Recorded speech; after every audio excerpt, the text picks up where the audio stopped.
Dia bilang, Pak sudah, saya akui semua Pak, memang saya yang merekayasa. Saya otak. Sangat mungkin memang terjadi bahwa itu dilakukan oleh lebih dari satu orang. Ya, ketika kami periksa Richard, dia mengakui bahwa Pak FS ini melakukan tembakan, ya, 2 tembakan ke Joshua. Indikasi bahwa pelurunya jenisnya juga berbeda, di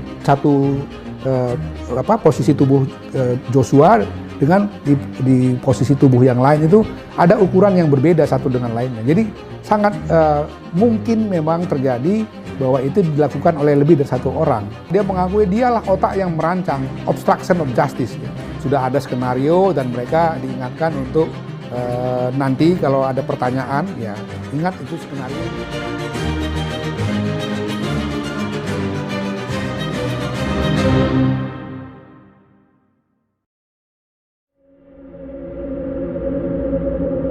ADC semua kita periksa dan beberapa orang petugas sipil yang ada di rumah atau yang bekerja membantu Pak Sambo dan keluarganya selama ini. Kemudian juga ya Pak Sambo sendiri dan beberapa saksi-saksi lain kita sudah minta keterangan. Untuk saudara FS ini dia pada pokoknya mengakui 2 hal. Pertama dia mengakui bahwa dialah otak pembunuhan atau penembakan saudara Joshua. Yang kedua, dia mengakui dialah otak yang merancang obstruction of justice. Misalnya menghilangkan beberapa barang bukti seperti decoder CCTV dan lain-lain. Termasuk juga mengkondisikan ya, supaya orang-orang yang menjadi saksi kunci itu memberikan keterangan sebagaimana skenario yang dia mau buat. Yaitu skenario seolah-olah ada tindakan pelecehan seksual di rumah Duren 3 itu yang dilakukan oleh saudara Joshua terhadap istrinya, kemudian setelah itu terjadi tembak-menembak antara Joshua dengan Richard atau Baradae.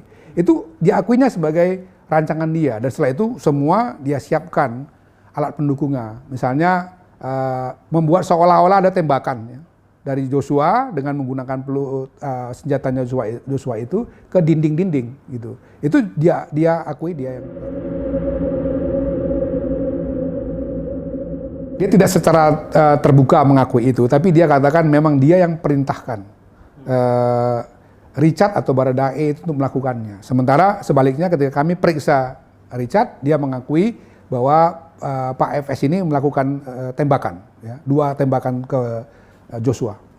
Kemudian setelah itu dia memanggil KM, RR dan Richard itu untuk dia kasih arahan bahwa kalian harus lakukan ini dan ini begitu. Dan dia Ibu PC dengan rombongan ini pergi ke rumah dinas, kemudian menyusul beberapa menit kemudian yang itu mengesankan seolah-olah dia mau pergi ke tempat lain. Terus dia katakan itu dia skenario kan. Sebetulnya memang dia akan ke TKP untuk melakukan eksekusi terhadap Joshua gitu. Ya, kami meyakini bahwa memang tidak mungkin itu dilakukan oleh seorang Richard sendirian, karena misalnya arah peluru datangnya dari tempat yang berbeda ya. Artinya tidak mungkin orang yang sama berbolak-balik dari satu tempat ke tempat lain untuk melakukan tembakan. Yang kedua juga indikasi bahwa pelurunya jenisnya juga berbeda. Satu posisi tubuh Joshua dengan di posisi tubuh yang lain itu ada ukuran yang berbeda satu dengan lainnya. Jadi sangat mungkin memang terjadi bahwa itu dilakukan oleh lebih dari satu orang. Dan dalam hal ini kalau kita merujuk kepada pengakuan Richard, selain Richard itu ya tadi dikatakannya adalah saudara FS. Pada kesempatan kami bicara itu dia belum secara terbuka mengatakan itu. Tapi dia katakan saya tanggung jawab semuanya lah. Hasil forensik pertama itu ada 7 lubang, 5 tembakan. Karena memang misalnya di satu bagian tertentu peluru itu kena di satu tempat kemudian menembus ke tempat yang lain. Jadi memang bukan dua peluru, tapi satu peluru dengan dua lubang. Tapi ada yang lainnya itu satu peluru misalnya di dada yang itu tidak tembus. Dia tinggal di bagian belakang, kemudian dengan begitu lubangnya cuma satu di dada sebelah kanan misalnya. Yang lainnya gitu juga. Jadi totalnya semua kurang lebih itu ada 5 tembakan dengan jumlah liang atau lubangnya itu memang lebih dari 5. Menurut dia marah karena ada kekerasan seksual dari almarhum Joshua terhadap istrinya. Tapi sekali lagi itu kan pengakuan dia ya. Dan menurut saya itu harus ditelusuri juga oleh penyidik lebih seksama apakah benar terjadi perkosaan itu gitu. Ya, karena sudah beberapa kali dia mengubah-ubah keterangan. Juga Richard misalnya, Ricky itu kan dengan juga yang KM itu kan juga keterangan pertama dengan keterangan berikutnya berubah misalnya. Juga temuan obstruction of justice. Jadi kita nggak bisa percaya begitu saja apa yang dia katakan. Harus benar-benar didalami untuk mencari apa yang sebenarnya terjadi yang menyebabkan misalnya dia mengambil keputusan untuk melakukan eksekusi terhadap Joshua. Bahkan cukup mengagetkan karena dilakukan di rumah dinasnya gitu. Dia cerita bahwa setelah istrinya bertemu itu ya, ada 1 jam lebih itu katanya istrinya menceritakan apa yang terjadi di Magelang. Kemudian setelah itu dia marah dan punya rencana untuk melakukan pembalasan lah ya terhadap Joshua, dan dia panggil satu persatu itu. KM dipanggil, dikasih tugas-tugas tertentu nanti seperti apa, RR dipanggil, juga Richard dipanggil gitu. Jadi memang perencanaan itu dia diakuinya datang dari dia, dan dia yang menyiapkan semua. Setelah itu pun kemudian dia yang menghilangkan barang bukti, menelpon petugas Propos dan lain-lain itu, sehingga kemudian sampai sekarang ini tim sus dan Irsusnya Polri kan memeriksa puluhan orang itu. Yang sekarang ada 35 orang sudah dinyatakan ada 2 kemungkinan ya, melakukan pelanggaran etik atau bahkan lebih jauh itu bisa jadi pelanggaran pidana misalnya. Komnas selalu mendorong kalau dia terbukti melakukan tindak pidana harus dengan tegas juga Polri melakukan proses hukum pidana kepada mereka. Ya, itu dia akui. Dia akan pergi ke satu tempat bukan rumah dinas ya. Terus kemudian kalau dilihat di CCTV itu kan patwalnya berhenti. Sebelumnya dibangun keterangan bahwa dia ditelepon setelah terjadi kekerasan seksual dan tembak-menembak. Tapi itu akhirnya diakuinya bahwa sebetulnya itu adalah skenario yang dia buat. Dia kembali itu bagian dari skenario dan belum terjadi apa-apa. Nah, setelah dia kembali ke rumah, setelah dia masuk ke rumah dinas itulah atau TKP itu, baru kemudian dia memanggil Joshua dan beberapa ADC-nya tadi itu untuk kemudian melakukan katakanlah penghukuman ya dalam bahasa dia ya kepada Joshua. Ya salah satunya jelas tadi ya ada pengkondisian ya. Jadi di situ terlihat bahasa-bahasa memang sudah ada skenario dan mereka diingatkan untuk nanti kalau ada pertanyaan ya ingat itu skenarionya gitu. Dan ya bahasa-bahasa itu dijawab bahwa ya oke, kami akan lakukan dengan ya misalnya kata-kata siap komandan misalnya kan, itu jelas. Dan ketika kita tanya lagi mereka ya mereka mengakui bahwa ya memang kami dikondisikan untuk mengakui sebagaimana skenario yang sudah disiapkan tadi, seolah-olah ada pelecehan seksual, ada tembak-menembak, kemudian saudara Joshua meninggal dunia gitu.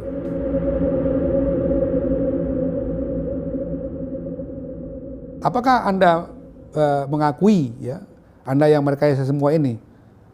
Kami punya bahan-bahan nih. Kalau dia nggak mengakui, kami akan tunjukkan misalnya pembicaraan-pembicaraan yang sudah terekam itu. Dia bilang, Pak sudah, saya akui semua Pak, memang saya yang merekayasa, saya otaknya. Karena itu bahan-bahan yang sudah kami siapkan tadi itu memang akhirnya tidak kami tanyakan lagi karena dia sudah mengakui semuanya, dan toh apa yang dia katakan lebih detail itu sudah ada di BAP dia ya. Tapi dia sangat kooperatif waktu itu, menyampaikan semua halnya. Sekali lagi dia hanya minta dipahami emosi saya seperti ini. Walaupun dia katakan saya tidak bisa membenarkan tindakan ini, saya salah. Saya tanya juga waktu itu, kamu merasa bersalah nggak dengan Richard? Yang ini masih muda, saya bilang, dia nggak punya motif apa-apa, anak buahmu. Sekarang dia terkait-kait dengan masalah ini, dia ngaku dia salah. Ya yang dia bilang saya juga bersalah. Nah itu tidak dijelaskan ya.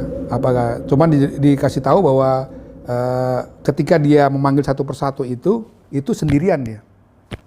Pengakuan dari 3 orang ini juga begitu, ketika dipanggil dia hanya berhadapan dengan FS, tidak didampingi oleh ibu.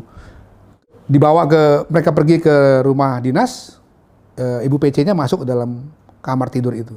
Jadi mereka melakukannya di ruang tamu. Tapi sekali lagi itu pengakuan mereka gitu. Itu yang harus diuji kan. Apakah benar 100% seperti itu? Walaupun setidak-tidaknya sekarang pembunuhan berencana sudah ada pengakuan, ada kesaksian, obstruction of justice-nya sudah ada yang mengakui dan sudah banyak orang yang diperiksa. Tapi kan untuk lebih memastikan apakah ini penembaknya hanya satu atau dua atau mungkin lebih dari dua, itu kan tetap harus kita buka kemungkinan-kemungkinannya dengan pembuktian-pembuktian yang valid. Ya, dia mengakui bahwa keterangan yang pertama dulu itu sebetulnya adalah pengkondisian yang harus dia sampaikan kalau dalam pemeriksaan kepada penyidik, kepada tim sus misalnya, kepada Komnas HAM. Dan itu sudah disiapkan untuk dia selalu menjawab seperti itu. Belakangan dia mengakui bahwa itu adalah keterangan yang tidak sebenarnya. Kepada Komnas HAM kemarin dia katakan bahwa itu atas perintah Pak Sambo. Jadi dengan demikian yang sebenarnya itu ya begini, dia ceritakanlah sama dia. Dia tidak tahu menahu apa yang terjadi di Magelang, karena ketika dia pulang dari satu tempat, mau masuk ke kamar di lantai 2 itu, dia dilarang naik katanya. Setelah itu baru dia boleh masuk ke kamarnya, dia istirahat. Nah di Jakarta juga dia tidak tahu menahu, tiba-tiba dipanggil, dikasih perintah seperti itu oleh FS, yang dia juga bingung kenapa semua itu dia tidak mengerti, sampai di TKP diperintahkan lagi untuk melakukan penembakan. Peluru-peluru itu juga atas perintah dari FS untuk mengisi, termasuk kepada senjata Glock 17 dan HS9 itu. Semua atas perintah. Ya, dia katakan begitu. Kepada kami dia katakan begitu, kepada tim sus juga, karena kami kan ada koordinasi sama tim sus ya, mengatakan yang sama. Juga kepada penyidik dia katakan yang sama. Dan ketika kami cross check lagi kemarin, dia katakan iya, itu keterangan yang sebenarnya Pak. Walaupun dia bilang dia dalam beberapa hal karena dia ketakutan melakukan tindakan itu, dia sebetulnya nggak terlalu memperhatikan ya, dia menutup wajahnya untuk melakukan penembakan itu. Jadi dia kalau ditanya persis misalnya berapa kali FS melakukan tembakan, dia tidak terlalu ingat. Tetapi dia tahu bahwa FS memegang senjata dan menembak.